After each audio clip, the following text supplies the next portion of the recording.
वहीं उत्तराखंड में बाघों की संख्या तकरीबन 50% बढ़ी है।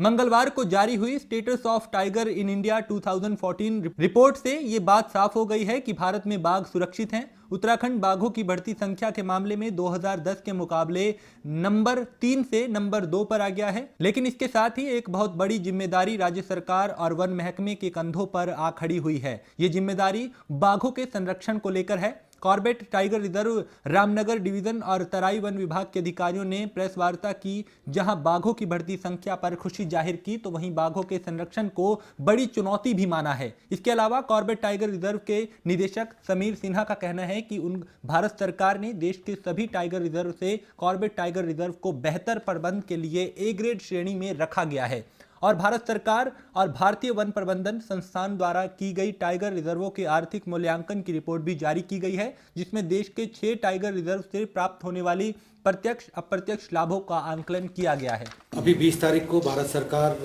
द्वारा वर्ष 2014 में जो बाघों का राष्ट्रीय स्तर पर आकलन किया गया था, उसके प्रारंभिक परिणाम घोषित किए गए हैं, जिसके अनुसार उत्तराखंड प्रदेश में बाघों की संख्या अब बढ़कर 340 हो गई है। पिछले आकलन जो 2010 में किए गए थे, उसमें ये संख्या 227 थी और इस प्रकार ये बहुत ही एक सुखद वृद्धि हुई है और हम सब इससे बहुत उत्साहित हैं।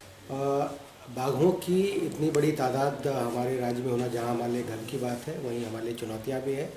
इनकी सुरक्षा सुदृढ़ करना और साथ ही स्थानीय समुदायों के साथ एक समन्वय और संपर्क बनाए रखना, और कहीं पर अगर मानव वन जीव संघर्ष की कोई चीज़ें सामने आती हैं तो उसकी तैयारी करना और उससे निपटने के लिए हम किस प्रकार से मुस्तैद रहें, ये हमारे आने वाले दिनों में चुनौतियाँ हैं।